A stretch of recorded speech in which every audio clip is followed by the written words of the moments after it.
Facebook অ্যাডের audience এই জিনিসটা কিভাবে কাজ করে তা নিয়ে কি একটু কনফিউশন আছে? আচ্ছা, চলুন আজ আমরা এই ব্যাপারটা একদম সহজ করে বুঝে নিই আর দেখি কিভাবে এটাকে কাজে লাগিয়ে একটা দারুণ আর টেকসই মার্কেটিং স্ট্র্যাটেজি বানানো যায়।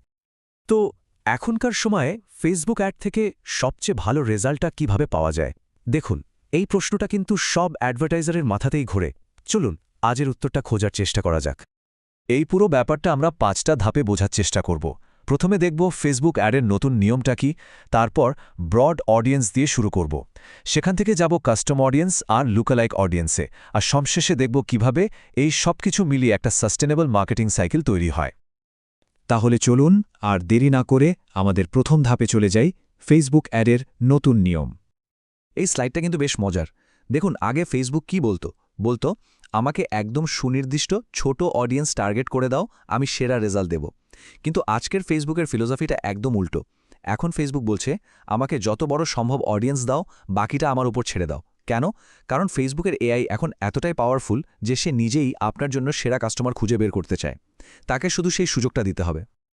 আচ্ছা, তাহলে এই আইডিয়াটা মাথায় রেখে চলুন পরের ধাপে যাই। সেকশন 2, ব্রড অডিয়েন্স দিয়ে শুরু করা। তো এই যে ব্রড অডিয়েন্স বলছি, এটা আসলে কি? সোজা কথায় এটা হলো আপনার সম্ভাব্য কাস্টমারদের একটা বিশাল গ্রুপ। আপনি ফেসবুকের অ্যালগোরিদমকে বলছেন, দেখো, এই হলো বিশাল একটা মাঠ, এর ভেতর থেকে আমার ব্যবসার জন্য যারা একদম পারফেক্ট তাদের তুমি খুঁজে বের করো। মানে আপনি ওকে ম্যাক্সিমাম ফ্রিডম দিচ্ছেন। তার মানে এখন কাজটা কিন্তু ভাগ হয়ে গেছে। আপনার কাজ কি?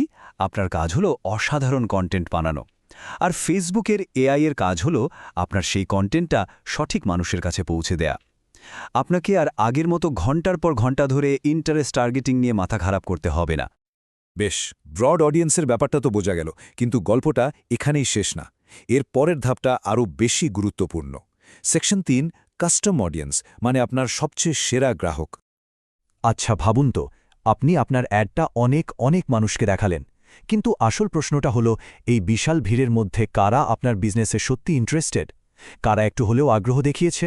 ঠিক এই জায়গাতেই কাস্টম অডিয়েন্সের কনসেপ্টটা চলে আসে। কাস্টম অডিয়েন্স হলো আকারে ছোট কিন্তু মূল্যের দিক থেকে বিশাল একটা গ্রুপ। এরা কারা?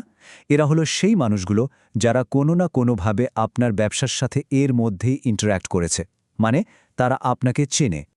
এই যে ইন্টারাকশনের কথা বললাম, সেটার সোর্স কি হতে পারে? এই স্লাইডটা দেখুন, পরিষ্কার হয়ে যাবে। যেমন ধরুন, যারা আপনার ওয়েবসাইটে গেছে, আপনার ভিডিও দেখেছে, ফেসবুক পেজে লাইক কমেন্ট করেছে, এমনকি যারা আপনার প্রোডাক্ট অ্যাড টু কার্ট করেছে বা অলরেডি কিনে ফেলেছে, এদের সবাইকে নিয়ে কিন্তু এই পাওয়ারফুল কাস্টম অডিয়েন্সটা তৈরি হয়। এখন প্রশ্ন হলো, এই কাস্টম অডিয়েন্স কতটা গুরুত্বপূর্ণ? একটা কথা মাথায় গেঁথে নিন, আপনার টোটাল সেলের একটা বিশাল অংশ, মানে সিংহভাগই আসবে কিন্তু এই কাস্টম অডিয়েন্স থেকে। কারণটা খুব সোজা, এই মানুষগুলো আপনাকে অলরেডি চেনে, আপনার ব্র্যান্ডকে বিশ্বাস করে। আর ঠিক এই কারণেই এদের কাছে কিছু বিক্রি করাটা অনেক সহজ, তাই না? কারণ এরা আপনাকে বিশ্বাস করে, আপনার প্রতি একটা লয়্যাল্টি তৈরি হয়েছে, আর তারা আপনার প্রোডাক্টে আগ্রহী। একদম অচেনা নতুন কাস্টমারের কাছে কিছু বিক্রি করার চেয়ে এটা অনেক বেশি এফেক্টিভ। তো এখন আপনার হাতে আপনার সেরা কাস্টমারদের একটা লিস্ট আছে, দারুণ ব্যাপার। কিন্তু এখন কি? এখন সময় হলো এদের সংখ্যাটা বাড়ানো। আর এখানেই আসছে সেকশন 4, লুকেলাইকস, অর্থাৎ আপনার সেরা গ্রাহকদেরই একটা প্রতিচ্ছবি। লুকালাইক অডিয়েন্স জিনিসটা কি? এটা হলো ফেসবুকের একটা ম্যাজিক। আপনি ফেসবুককে আপনার সেরা কাস্টমারদের লিস্টটা, মানে কাস্টম অডিয়েন্সটা দিয়ে বলবেন, ফেসবুক, ঠিক এদের মতো দেখতে, এদের মতোই আচরণ, এদের মতোই ইন্টারেস্ট, এমন আরও মানুষ আমাকে খুঁজে দাও। ফেসবুক তখন সেটাই করবে। আরও সহজ করে যদি বলি, আপনি আসলে আপনার সেরা কাস্টমারদের একটা ক্লোন বানাচ্ছেন। উদ্দেশ্য হল ঠিক তাদের মতোই আরও অনেক নতুন কাস্টমার খুঁজে বের করা। এটা আপনার ব্যবসাকে স্কেল করার বা বড় করার জন্য অসাধারণ একটা টুল। আচ্ছা, আমরা ব্রড অডিয়েন্স দেখলাম, কাস্টম অডিয়েন্স বুঝলাম, আবার লুকেলাইকও জানলাম। এখন সময় হলো এই সবগুলোকে একসাথে জুড়ে দিয়ে পুরো পাজলটা মেলানোর। আর সেটাই হলো আমাদের section 5, the sustainable marketing cycle বা টেকসই মার্কেটিং চক্র। একটা কথা বুঝতে হবে, মার্কেটিং কিন্তু কোনো ওয়ান ওয়ে রাস্তা না যে শুরু হলো আর শেষ হয়ে গেল। এটা আসলে একটা চক্র, একটা কন্টিনিউয়াস ভ্যালু জার্নি। মানে এটা এমন একটা সিস্টেম যা চলতেই থাকে আর সময়ের সাথে সাথে আরও স্মার্ট, আরও উন্নত হতে থাকে। তো এই চক্রটা কাজ করে কিভাবে? চলুন ধাপে ধাপে দেখি। স্টেপ 1, আপনি একটা ব্রড বা লুকালাইক অডিয়েন্সকে টার্গেট করে অ্যাড চালালেন। স্টেপ 2, যারা আপনার অ্যাডে আগ্রহ দেখালো, এঙ্গেজ করলো, তাদের নিয়ে একটা কাস্টম অডিয়েন্স বানালেন। স্টেপ 3, এবার এই কাস্টম অডিয়েন্সের কাছে সেল করার চেষ্টা করলেন। স্টেপ 4, যারা কিনল তাদের ডেটা দিয়ে আরও ভালো, আরও নিখুঁত একটা লুকালাইক অডিয়েন্স তৈরি করলেন। আর স্টেপ 5, একদম ঠিক, পুরো চক্রটা আবার রিপিট করুন। এই টেবিলটা দেখুন, পুরো ব্যাপারটা আরও পরিষ্কার হয়ে যাবে।